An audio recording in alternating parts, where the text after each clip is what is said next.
creative nothingness. Hello, my name is Christopher Albright, and with me is lifelong Eagles fan Patrick Coyle. How are you doing, Patrick? I'm doing well. How are you doing, Christopher? I'm doing fantastic. What we're going to be doing today is a director's commentary. This is for anyone who wants to do a deep dive into comics and kind of understand why the writer wrote what they wrote, as well as what they put on page. And with everything, all stories start with an inspiration. So we're going to start with you, Patrick, and you let us know what inspired Bixby Grant.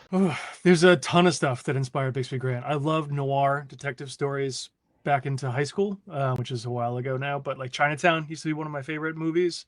Mhm. I love Raymond Chandler novels. I love, but I also love, superhero comics. And the, you may or may not have heard me tell this before, but so I apologize if I'm repeating myself. In the early 90s, John Byrne did a West Coast Avengers series that was then called Avengers, West Coast, because they wanted to have the Avengers name first, which I always remember because it was so ridiculous. But in there was a character called Mr. Immortal. And they actually used him a year or two ago on the She-Hulk show on Disney Mhm. Plus. And his only power is he can't die. Like, he doesn't have laser beams. He can't fly. He doesn't have telepathy. Nothing. He could just fall off a building. All his bones break. They snap back into place, and then he goes on about his business. And I thought that's kind of fun and simple, right? Like it's not truly impressive in the context of the Avengers, where you've Mhm. got Thor and Submariner and Doctor Strange and all these other great, big, super powerful people. But in the context of a world like ours, what if there was just one guy who was immortal? And so you got stories like Highlander and a whole bunch. It's been done plenty, and with vampires and that kind of thing. But so I wanted to kind of combine those ideas. At the time, I was in college, and I started drawing this guy who ended up becoming Bixby Grant. I just thought it's fun. We used to have to do this exercise. I was an illustration major. You have to do what they call like a wraparound drawing, where you're thinking through the object. So it's as if you could see the other side of the object, and you still have to draw that. So imagine if you had like an orb, but you could see all of the strings on all sides at the same time. So it's kind of fun to draw something like it's wrapped, or at least I think so. I'm an illustration nerd. So we were working on that kind of stuff in school, and so I started drawing a guy who was kind of wrapped, and I was like, oh, it might be interesting if my hero, my detective, was a mummy, because that ticks the immortal box, and it kind of gives me something kind of pulpy and kind of superhero-y without being a superhero. One of the things that I always loved is Sin City had also come out in the 90s. And the thing about a lot of the characters in there is that Frank Miller used their trench coats kind of like capes. So when they would jump, their coats would be flying behind them, and so it could be a superhero without being a superhero, if that makes any sense. This is a really long-winded answer, by the way, but it's there's no light bulb moment for this. It was developed over the course of a few years, and I probably should come up with a more pithy way of saying all this, but that's the honest truth. Like it came a bit at a time, and it was because I love noir and I like superheroes and I like pulp adventurers and I like Batman the Animated Series was a huge influence on it, like from a tone standpoint and from a visual standpoint. Does that all make sense? It's kind of a mashup. That all makes sense for me because I've been following this since your first comic came out. Yeah. The same time that I decided to come in. And I remember reading Batman the Animated Series. So I remember reading all this. And then before this, I said, well, let me just look up Patrick Coyle. Let me cheat a little bit and see what he's done. 2016 was the first time I saw an image of Bixby Grant. That's one of the very first images that I saw. You draw a very clearly who he was going to become, at least in the future. A detective, cigar, rain. Yeah. Thought that was interesting for us. But no, it's fantastic, and I like that it's a bunch of different pieces. It's not just one. Hey, I woke up, I had a dream. Here's the story on a platter. And then let's go next. We're actually just going to go ahead and jump into it and start reading it. But before we do that, I'm going to ask about the covers because each one of these has a story to tell themselves. When you pick it up off of a shelf, you should be able to kind of see what's going on. This is cover A, I believe. Is that right? Yes, there are three covers. The cover A is always by the interior artist Gonzalo Martinez, who lives in Chile, and he's a wonderful cartoonist. Fantastic. The cover A is always tied to the interior story. I mean, this is I'm not like cracking some secret code. This is what most No. people do with variants, right? Although with cover A's, sometimes it's still not necessarily tied to the story inside from DC and Marvel these days. But I really like to do that. My editor Heather likes to do it that way, and so we were all kind of on board with making this, emblematic of what you can expect inside, right? So what do we expect inside? Show me on this cover. Explain to me what's happening here, what I should be saying. Okay, so we've got Bix front and center. He's clearly investigating something in a dark place. We can see the crates and the shelves behind him. He looks like he's in like a warehouse, and some of those boxes have some sort of demonic iconography on them. So Mhm. there's going to be like some cult element or maybe something demonic. But then we also have the kind of monstrous face looming in the darkness behind him. We don't know what that is at this point. It could be a ghost, it could be a demon, it could be a projection. Like who knows what it is, right? But Mhm. it's and then we also of course have Diego, our vampire, over here on the lower left. So we know, and we can see his fangs, because so we know there's a vampire involved, but we don't know to what extent. Now, So it's are a these? Oh, go ahead. no, I'm no, sorry. no. Go right ahead. Are these the only characters we're going to have in the story? Do we have more characters to expect? What was your plan when you wrote this first one here? So I wrote Fangs and Brimstone. Just to back up a little bit. Before Fangs and Brimstone, I put out a 72-page Bixby grant called Wolf She Cried, which was my first Kickstarter. I wanted it a one and done story in case it flopped and I wasn't going to do any more.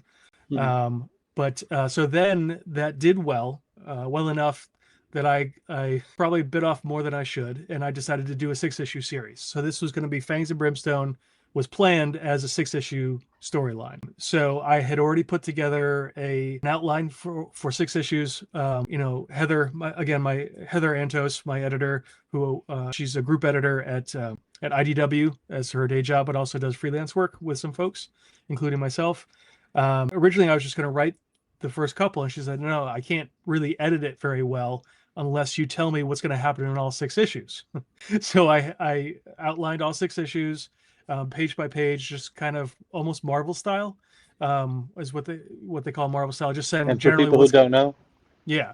So for those of you who don't know, Marvel style, even though they don't really do it all that much anymore, is you just say in general per page what's going to happen, and then the artist would interpret it from there.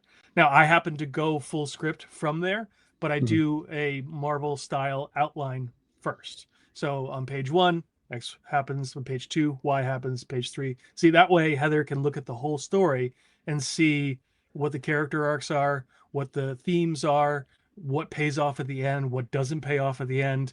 It's really Mhm. looking for the things that don't work at that stage of the game. And because I'm human, we're all theoretically human, except for the lizard people, and they know who they are. We have a tendency not to be able to find those holes in our own outline. So it's always great, and I know you know this, but to have other people take a look at your stuff. When I approached Heather to work with her, she's like, "Why do you think you need an editor?" I said, "Well, this is my first project, and I really don't want it to suck." I sold a whole bunch. Now, not everyone has that the luxury of being able to hire an editor, but Oh, you can get a friend to look at it, you can get yeah. another writer to look at it, you can go, you and I are on a couple of Discord servers, and there's plenty of people on there you can find to do a cold read of your stuff and point out where it's working, where it's not. So it doesn't have to be an editor, but I specifically sold the more valuable parts of my comic book collection for a couple of years leading up to and including during the lockdown several years ago during COVID, so that I could hire an artist and hire an editor, and make sure this was going to be the best I could do. Now, I was lucky in that my first campaign did well enough that I could continue to hire people. It's not paying for itself, and I'm certainly not making any money at it. We don't get into comics for the money. Although I No, no, no, no. no, no one ever says, "Hey, there." Well, I'm going to preface this. Even you can't usually say, "Hey, there goes the comic book artist's Lamborghini." Although you can with Jim Lee. I was told he actually had 2 Lamborghinis back in the '90s, but generally not so much, right? Sorry, I just got off on a tangent there. But yeah, so your original question, and I know I've strayed very far from it, was what can you expect from the cover? So I knew, obviously the cover is what you do last. It's the first thing that readers see. It's the last thing that you do creatively, if unless there's extenuating circumstances. So we already knew what the story was. Gonzalo had already drawn all the interiors. And then at the end, we said, okay, how about the cover? And we each pitched some ideas. So Heather would say, well, it should do this, that, and the other. And then Gonzalo said, well, I have a couple of sketches and here's some ideas. And then we'd bat around some things. And we had, 3 finalists at kind of a very sketchy stage. For this one, I actually remember, even though it was 2.5 years ago now, we did a little bit of back and forth. And so we did a little Frankensteining of a couple different concepts to arrive at this. So there was a couple of rounds of creative. And in fact, there was an issue of the Batman Adventures from the 90s that I can't even remember what number it was, but I remember it was Batman and Robin, and they're in the dark holding a flashlight to the camera. And as soon as Gonzalo had sent me the sketch for this, I was like, wait a minute, this feels familiar. And I went back and I looked at it, and I don't remember who the bad guy was in it. I think it might have been Man Bat, but it was great. That one actually had like a spotlight around behind them and their shadows cast. And Well, as soon as you said that, I was like, I feel that now. Now that you're saying that, it's like I see Batman and Robin so clear as day on this. Yeah. It's not the same one exactly, but still. No. You mentioned other versions of the cover. What was one of your other favorite ones that didn't actually make the cuts? There was a couple where so one was as we'll see in the story, Diego really just wants to be a part of what's going on, and Bix really does not want that. So it was more of a Diego kind of pissing Bix off, kind of like sorry, like him goofing around, and it was just a little too silly. Even though there's definitely some silly parts of the comic, it just felt a little too silly for the cover. I wanted it to feel a little bit more serious and suspenseful on the cover, if that makes sense. Of course, of course. Let's move in a little more. We do have the other cover, which is our variant covers. They're always a little different. They don't actually have to represent the story at all sometimes. Right. I see those everywhere. And then we're going to skip Zombie Town, move on.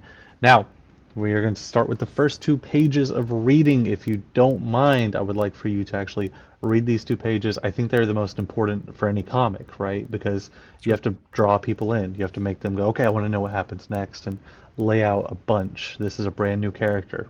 So if you want to go ahead, as soon as you're ready. All right. Yeah, let's go. Let's go. Harbor City, October 15th, 2024. Today's my 123rd birthday. See, back in 31, I unleashed the Pharaoh's curse and became an immortal living mummy. So I've had more birthdays than your average Joe, which is a real kick in the yam bag because I hate my birthday. You can keep your cake, ditch the presents, and torpedo any party plans. If I could have one birthday wish, it would be to forget this day altogether. So I always take a snoop job to distract me, no matter how lousy the gig is. Name's Grant. I'm a private investigator. You may have seen my name in the papers. This warehouse's owner hired me to look into a possible haunting. She's losing a chunk of change since her night shift won't work with a poltergeist running around. Nerds. Forgot my flask. It's funny. Harbor City is home to vampires, werewolves, witches, and zombies, but people still go ape at the sight of a ghost. I'm probably jaded. I've been at this a long time. I'm going to do the sound effect. That's no ghost. It's the yowl of misspent youth. Crap on a cracker. That's the first 2 pages. It lays everything out. Anything you want to say about these 2 pages? How hard did you work on actually trying to cram everything in? Because you lay out a bunch of information right here. Yeah, I mean, it's I have to give a lot of credit goes to Heather, my editor, which is, as a writer, and you probably know this like everybody else, is you really get in your head, right? So you're like, oh, everybody knows what's going on here. Everybody knows what's happening. I'm like, no, idiot. These are your characters and your story that you've been thinking of for weeks, if not months. You know what's happening. So let's back it up and pretend this is the first time that anybody's even seen these characters. or they don't know who Bix is. So I have to get in there that he's a private investigator.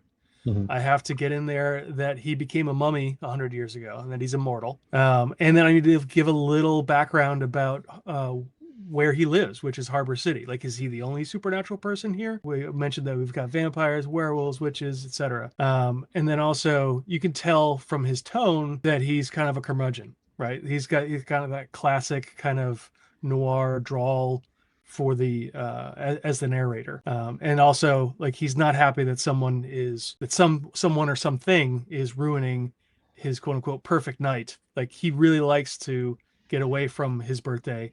We don't know why yet, but we're setting that up as well. So Which that's one of the best parts of it is because you list, the werewolves, the vampires, all these things, and it's like, well, what's worse than that? What's about to be something completely different that's not this? And one last thing, not to drag you on it, but nerds. Okay, let's talk about the dialogue. okay, This is one of those. Whenever I'm trying to write any kind of different character, I'm like, it's all cliche, right?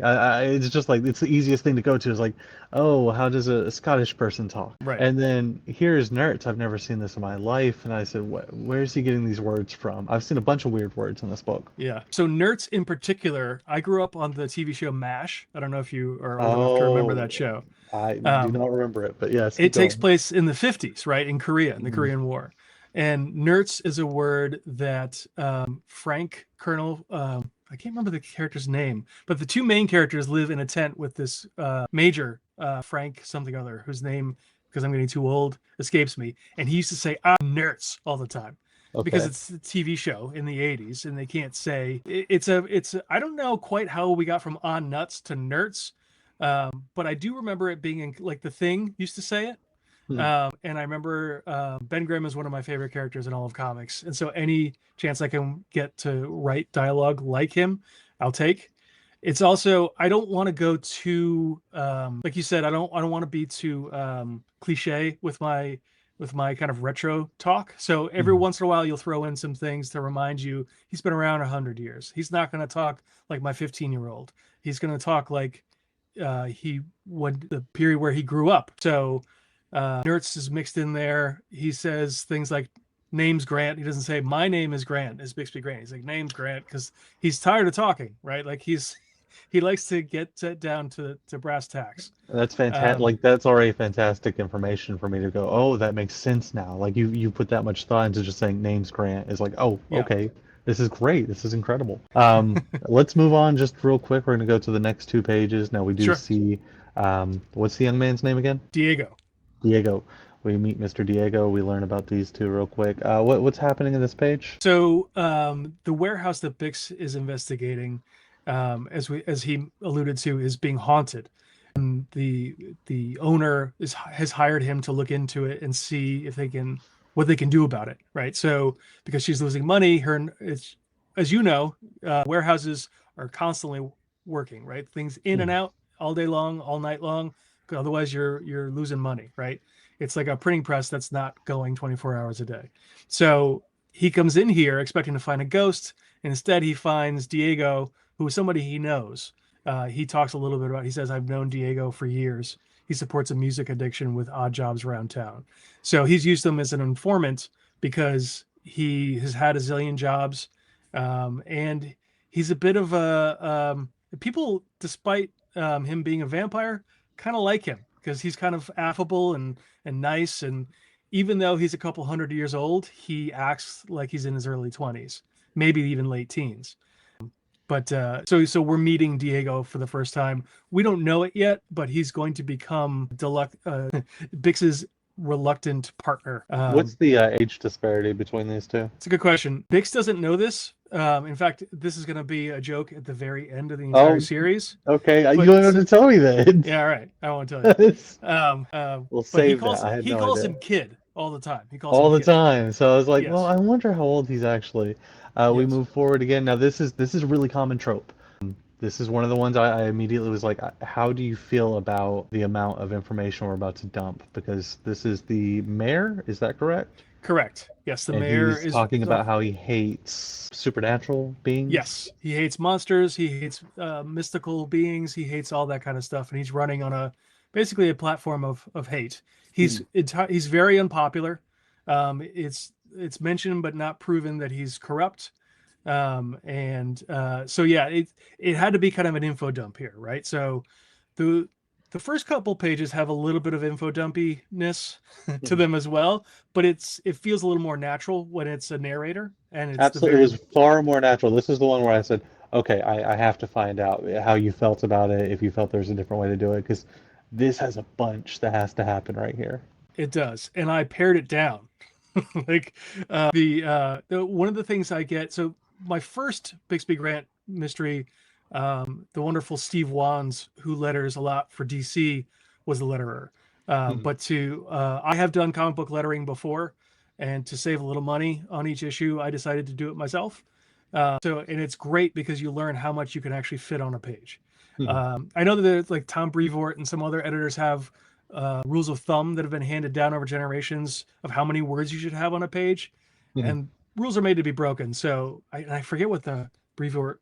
I think it's like 120 words a page. I That think can't be so. right. It's like 36 words per panel or Something 32 like that. words. Yeah, I've got it written down somewhere. But so yeah, this is not only the amount of information here, but then how does it flow because of the way the page is set up, right? So Mhm. I can't have a real back and forth between Diego and Bix because the TV is also on here.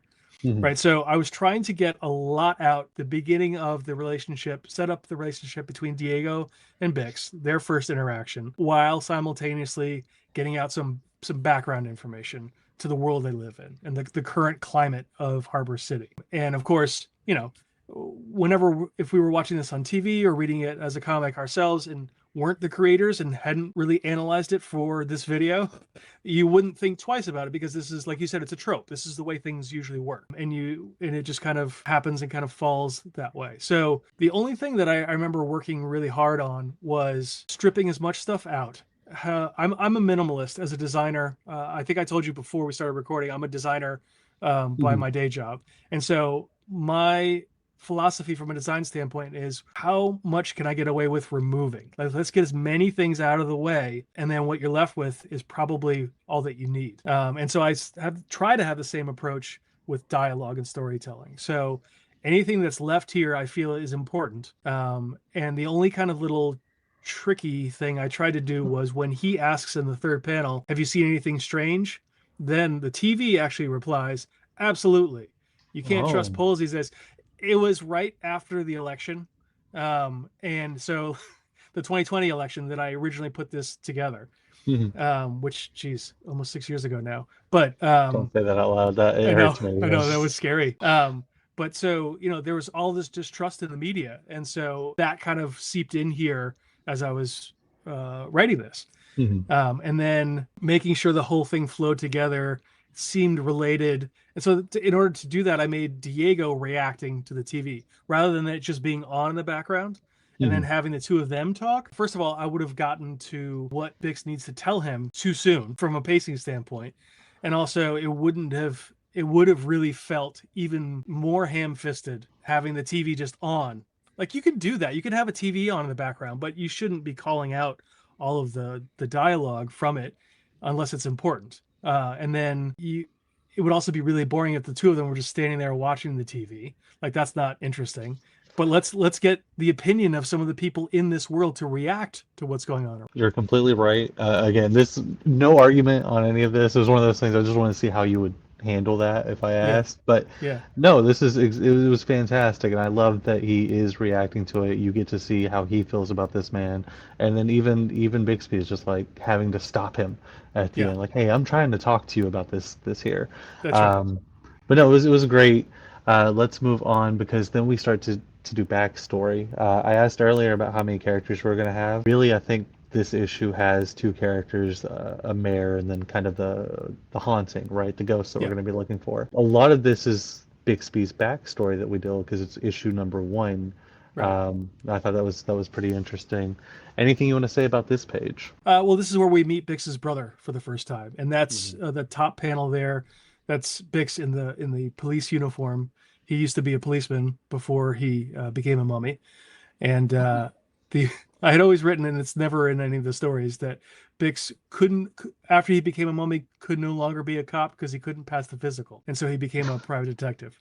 That's kind of silly. In a world where you have, vampires and mummies, why couldn't a mummy be a cop? But whatever. It's just my own silly inner logic. I like the So logic. thank you. So yeah, so Diego mentioned something about family, which triggers Bix's memory, and we start to understand why, though we don't get to the crux of it just yet, why he doesn't like his birthday, and because it brings up a memory of his brother, which we're going to get to in a page or two. Which is again page 5, page number 1. We discuss how we don't like his birthday. So already, Right. 4 pages later, we're starting to kind of answer these questions that we've laid out for the reader. And then we're going to move forward a little bit more here, which we get to see even more of the things that happen in this town, what's happening here. Right. So one of the unspoken rules that I set for myself is that once Bix became a mummy, Harbor City started getting weirder and weirder. Pardon me. So there wasn't a whole lot of supernatural stuff going on. It was a boom town back in the early 20th century. So it was a big factory town.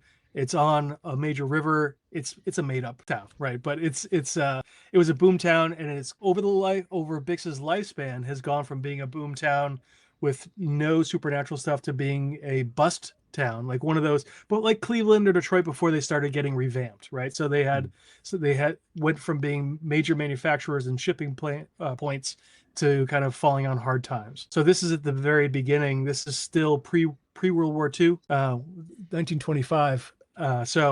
We start to see Bix. He's still got his hat pulled down, so you can't really see his eyes.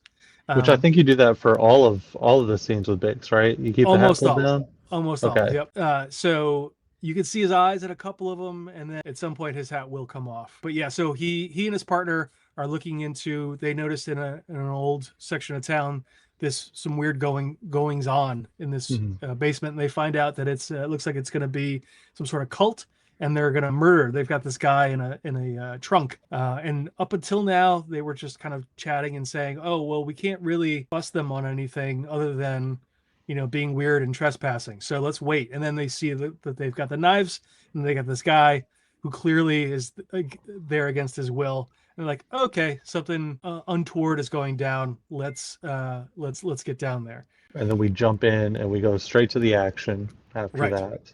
Right. So Bix's partner, for those of you who don't know, back in the day, they didn't have walkie-talkies. They had a police call box, basically a phone system set up around town, and you'd have to go from point to point on your beat and check in on this phone that was essentially, attached to a phone pole. I can't say that. Phone pole. Telephone pole. That's better. And so he tells his partner to go call for backup. He busts in the door. He tells them to drop their weapons. Melee ensues.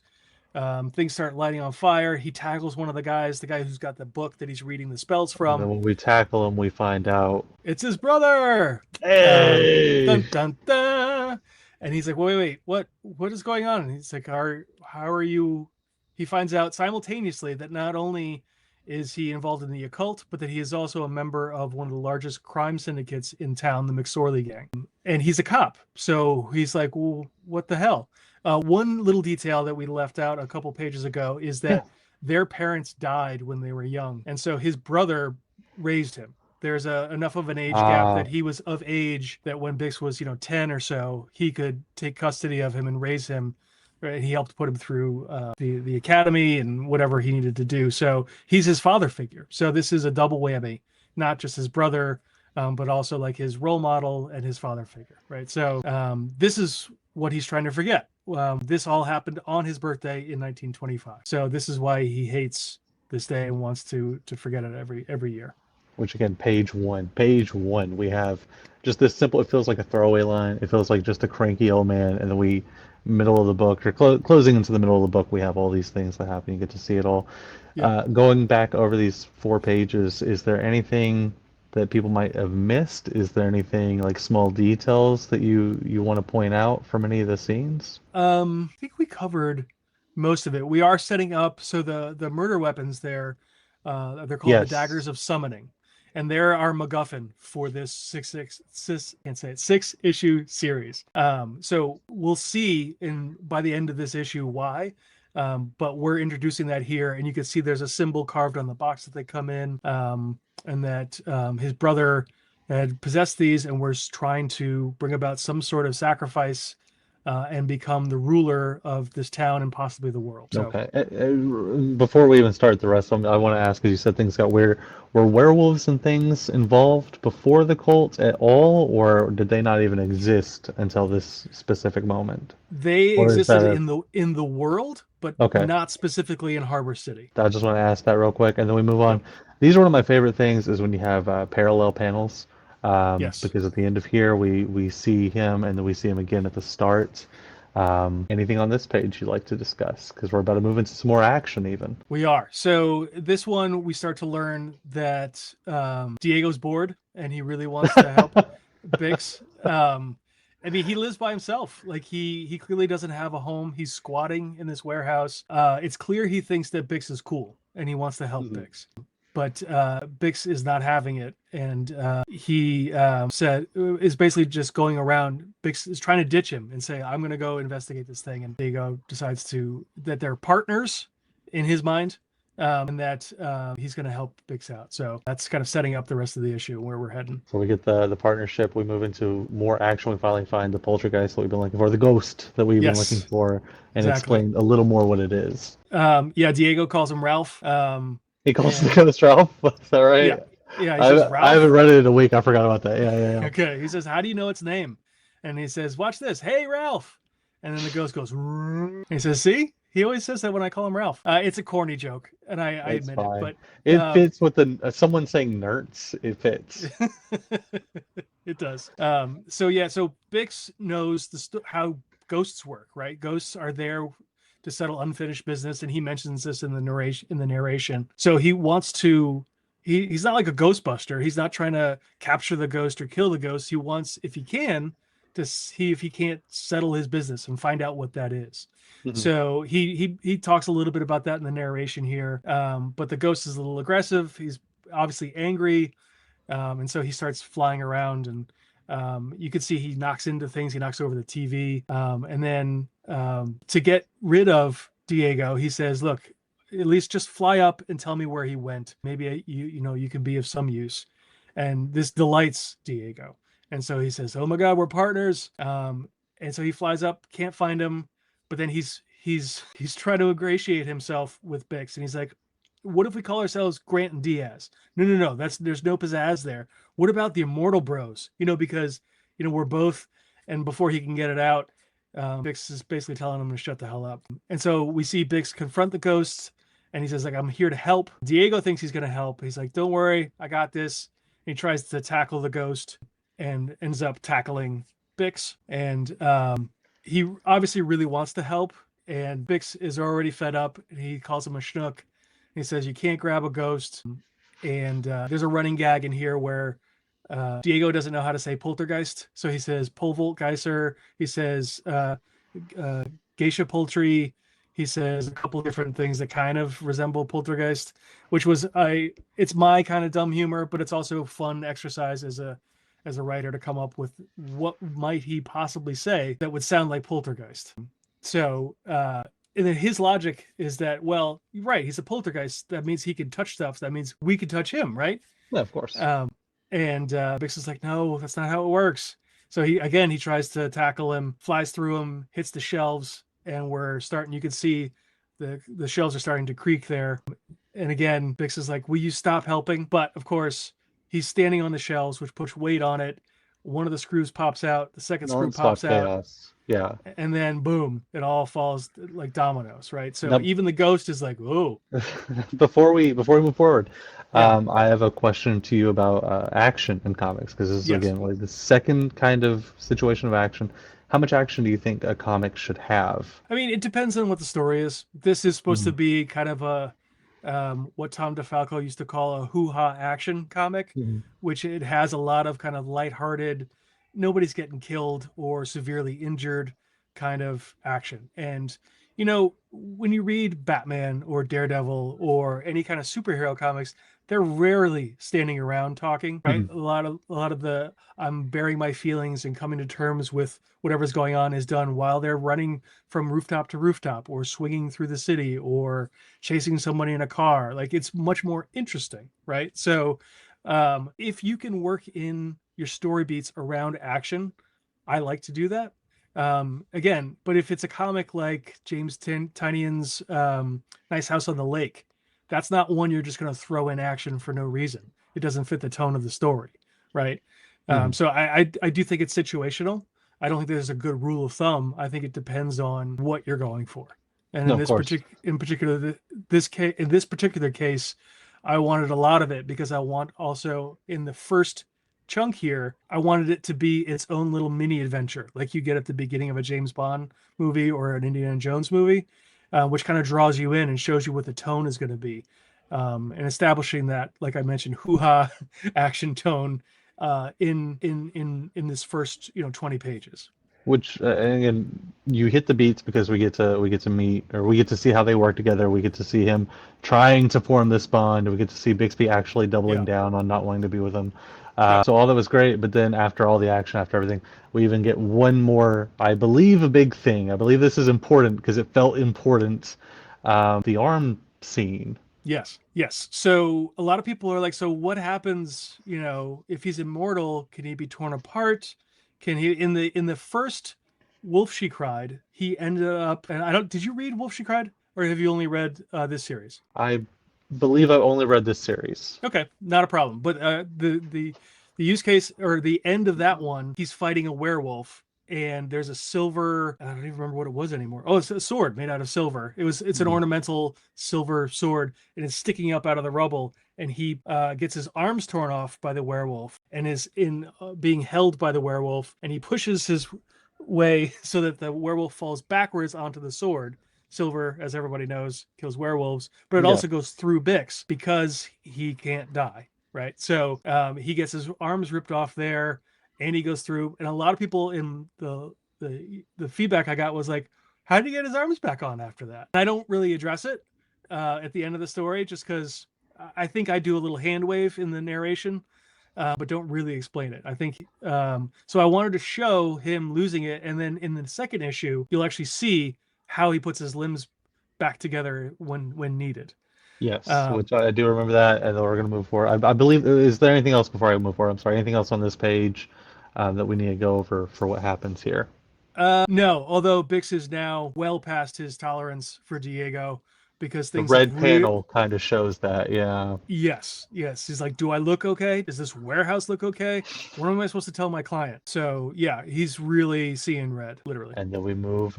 We have what exactly happens here? Okay. So Ralph the poltergeist, I don't know what his real name is, but he, because all the shelves fell over, it is revealed a grate in the floor, Mhm. like a sewer grate, which they would not have been able to find if this whole confluence of events hadn't happened. So it's kind of a little bit of a happy accident, at Mhm. least for me, the writer, moving the story forward, right? But again, that's, I didn't just want to introduce like him finding what we're going to see on the next page. I wanted to have it be interesting and fun to get to that point, right? So he's drawing their attention to the sewer grate. He wails, and then he kind of dissipates down into the sewer. So for me, and again, I'm not the best reader of things. I thought he was dying. I was kind of confused. I said, "What is Okay. happening?" But he's drawing the attention. He's the poltergeist. He's trying to get his unfinished business Yes. handled.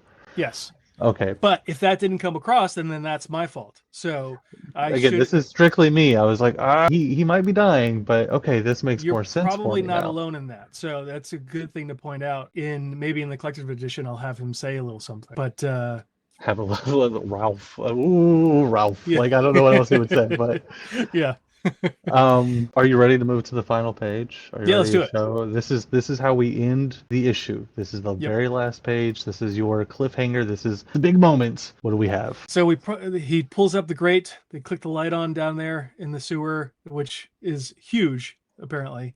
Um, but it's somebody's been murdered in a ritual underneath this warehouse, and that was Ralph was his ghost, and he's got a little button on him that says the name of the mayor's campaign, re-elect Mayor Whitman. And so now the game is afoot. Now he's found out why Ralph was haunting this place, and now he needs to figure out how to make it right, so to speak.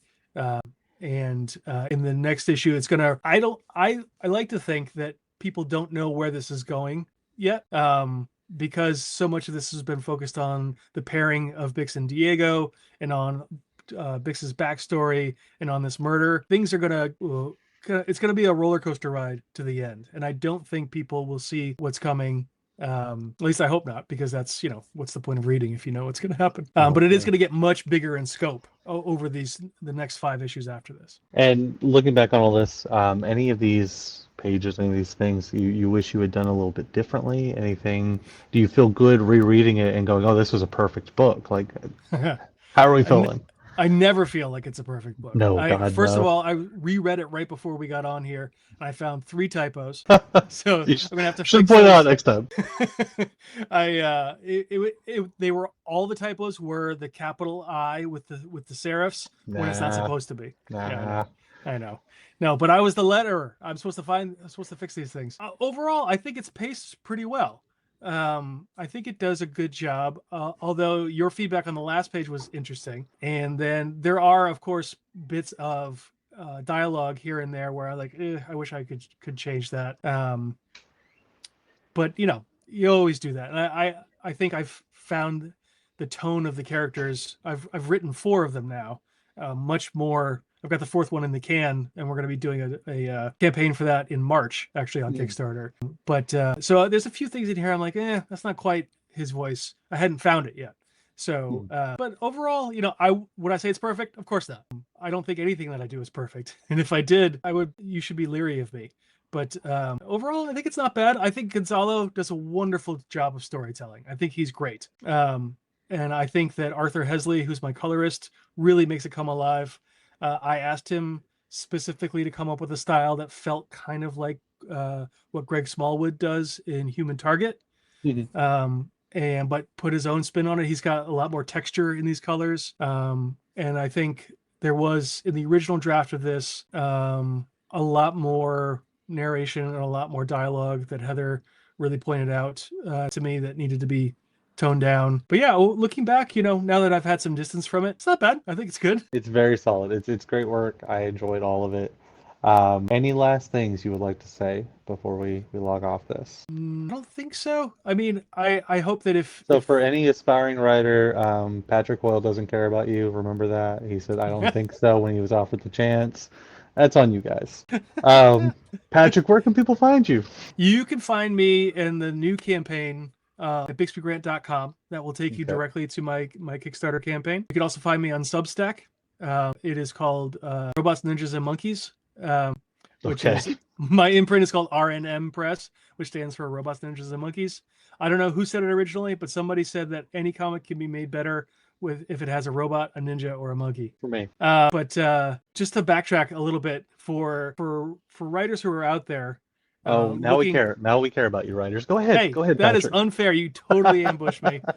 I didn't know I was supposed to be addressing. This is gotcha journalism. It totally is gotcha journalism, and I'm never coming back. You probably already know this. I know you know this, but for the writers out there, you've probably heard "Kill Your Darlings." There were a lot of little stupid jokes and a lot of other sequences I wanted to work into this, but again, I had to chop away everything that wasn't necessary to the story. And honestly, it's been so long, I don't remember specifically what those things are. But Heather Antos, my editor, really hammered home, like, why is this here? Why is he saying that? And you should be asking yourself that every time you review your script. Not the first pass. Not the first pass. Do just like a brain dump the first time. Get it all in there. And maybe that version is 30 pages rather than 20. And then start chiseling away at it and seeing like, okay, why? I thought this was cool, but it really doesn't serve the story. Like, and I had always heard screenwriters and novelists and comic writers talk about this and hadn't really experienced it personally until I started writing this. You may not know this, Chris, but the Bixby Grant is the first thing that I've ever officially written from soup to nuts. I have written some other short stories that I were really half-assed when I had my own publishing company 20 years ago. I've written some short stories, never had anything published. So that's, again, why I wanted to get other eyeballs on this project, why I hired an editor, why I had a lot of beta readers, why I really wanted to get this to be really tight before I put it out in front of people. Because if this is going to be the one shot I get at it, I want it to be as good as friggin' possible. So yeah, it's a little corny and it's hoo-ha action, but that's kind of me. I do have other ideas that are not that in tone, but every character, every line, and every bit of action should move the story forward. And I learned that really through this one issue, honestly, really having to keep it down to 20 pages because the first one I did was 72 pages. So I had a lot of breathing room in there. I love it. I love it. Those fantastic answers. Again, the whole cutting those things that you love, those little jokes. Yeah. My God, it hurts. It's Oh, it just really like, does. This is It really this is does. great. It's good for me. I love Yeah. it. But no, I get Exactly. you. Yeah. Again, Patrick, I appreciate you being on, Of course. and I am so excited for everyone to get to see this. Awesome. Thanks for having me, man. This has been a Yes, blast. sir. Yes, sir. You have a good night. You too. Bait for the bait drill. Trash for the trash throw. Welcome to my emotional Thunderdome. I am creative nothingness.